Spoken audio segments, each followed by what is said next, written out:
حضرت کعب بن مالک فرماتے ہیں مجھے گھوڑا بڑا دوڑانا آتا تھا، نیزہ بڑا چلانا آتا تھا، تلوار کا میں بڑا دھنی تھا، میں مالدار بھی تھا، میرے پاس بڑی وسائل تھے۔ حضور چلے گئے تو میں نے، یہ بخاری ہے، فرماتے ہیں میں نے سوچا کہ میں چلا جاؤں گا، کل میں گھوڑا دوڑاؤں گا، میں نے پیچھے پہنچ جانا، پرسوں چلا جاؤں گا، ترسوں بس سستی ہو گئی، نہ جا سکا۔ فرماتے ہیں وقت بیت گیا، حضور چلے گئے، آج جاتا ہوں کل جاتا ہوں، اسی میں حالات سارے گزر گئے، حتیٰ کہ اللہ کے رسول واپس آ گئے۔ فرماتے ہیں کچھ بوڑھے تھے جو نہ جا سکے اور کچھ منافق تھے جو حضور کے ساتھ جہاد پہ نہ جا سکے۔ آپ فرماتے ہیں میں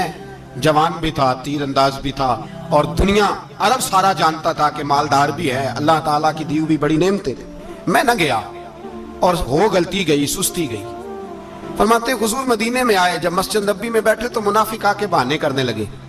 کوئی کہنے لگا بچی بڑی بیمار تھی، کوئی کہنے لگا حضور کل ہی صحیح ہوا ہوں۔ فرماتے ہیں مجھے بھی پتا تھا، اور پتا مصطفیٰ کو بھی تھا جھوٹ بول رہے ہیں،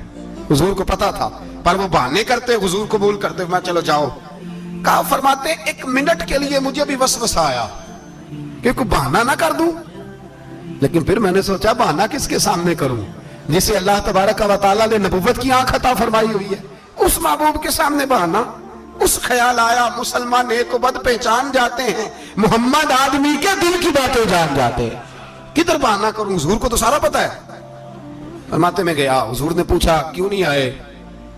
اور پوچھا بھی مسکرا کے، کیوں نہیں آیا، مسکرا کے پوچھا۔ فرماتے ہیں میں نے سچ سچ بولا، میں نے کہا یا رسول اللہ سستی ہو گئی، حضور غلطی ہو گئی، جو بہانے لگا رہے تھے ان کو آزادی مل گئی، اور مکتب عشق کا دستور نرالا دیکھا، اس کو چھٹی نہ ملی جس نے سبق یاد کیا۔ فرماتے ہیں ان کو چھٹی مل گئی، میں نے کہا حضور غلطی ہو گئی، تو نبی پاک نے فرمایا اس سے کوئی بندہ کلام نہ کرے،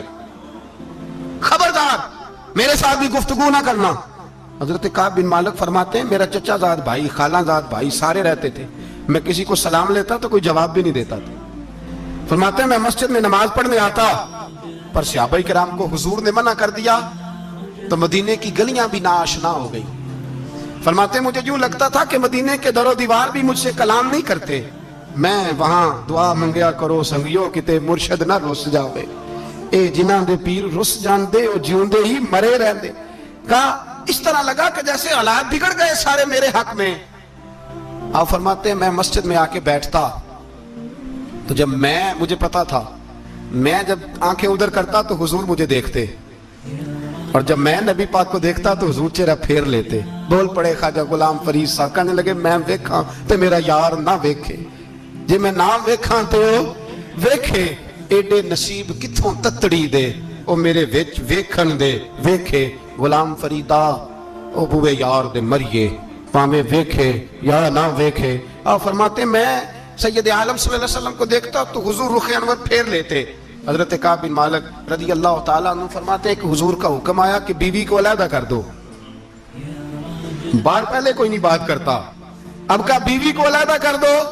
تو میں نے کہا حضور طلاق دے دوں، فرمایا نہیں میں کہ بھیج دو، طلاق نہیں دینی۔ فرماتے ہیں بال بچہ بھی چلا گیا، نہ گھر میں کوئی نہ باہر کوئی، تنے تنہا۔ آپ فرماتے ہیں زمانہ جانتا تھا، عرب کے صوبوں میں بات پھیل گئی کہ کعب بن مالک جیسا سردار، مالدار، گھوڑ سوار، تیر انداز، نیزہ باز، اتنا بڑا سیانہ سنجیدہ آدمی جدا کر دیا نبی پاک نے۔ فرماتے ہیں غسان کے عیسائی بادشاہ نے مجھے خط لکھا۔ حضرت کعب فرماتے ہیں بڑی آزمائش تھی، پر یہ مصیبت سب سے بڑی تھی۔ غسان کے عیسائی بادشاہ نے خط لکھا، اس کا آدمی مجھے ڈھونڈتا پھرتا مدینے میں، میں ملا تو خط اس نے مجھے دیا۔ خط میں یہ نہیں لکھا تھا کہ کافر ہو جاؤ معاذ اللہ، یہ نہیں لکھا تھا عیسائی ہو جاؤ،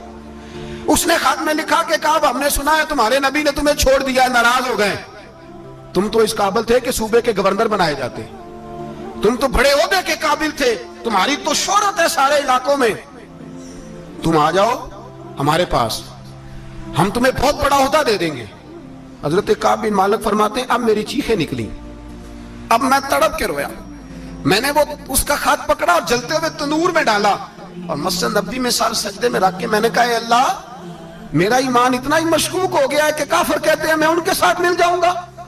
اے اللہ میرا ایمان اتنا مشکوک، کافر سمجھنے لگے ہیں کہ میں مسلمانوں کو چھوڑ کے ان سے اتحاد کروں گا۔